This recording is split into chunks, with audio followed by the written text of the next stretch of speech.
ওয়ার্লপুলের একটা micro oven আছে, micro ওভেনটা ঠিক করার জন্য এসেছি। মাইক্রো ওভেনটার লাইন দেওয়ার সঙ্গে সঙ্গেই ডিসপ্লেতে অটোমেটিক আলো ব্লিঙ্ক করছে। কেন ব্লিঙ্ক করছে? এর সার্কিট বোর্ডে প্রবলেম আছে, সার্কিট বোর্ডে লাইন ধরছে, লাইন ছাড়ছে, পাওয়ার সাপ্লাইয়ের গন্ডগোল আছে।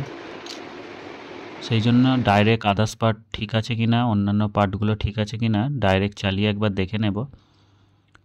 ডাইরেক্ট চালিয়ে দেখছি হ্যাঁ, মেশিন তো অন্য কিছু পার্ট ঠিক আছে, রানিং আছে।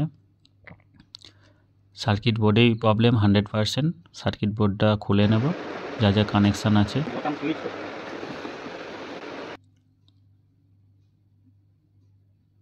শুধুমাত্র এই বোর্ডটারই প্রবলেম আছে, বোর্ডটা রিপেয়ারিং করলে ঠিক হয়ে যাবে।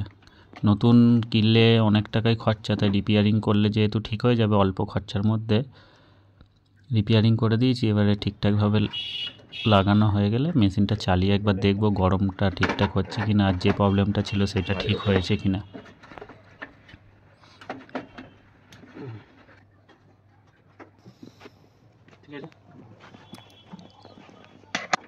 লাগানো হয়ে গেছে। এবারে যে ভেতরে জল দিয়ে দিয়েছি, চালিয়ে জাস্ট দেখে নেব ঠিকঠাক হয়েছে কিনা। 30 সেকেন্ড টাইম দিয়েছি।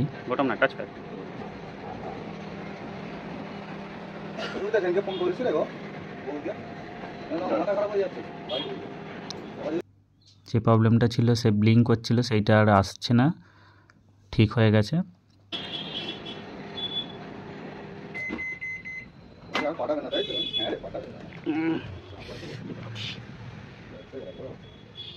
দেখে না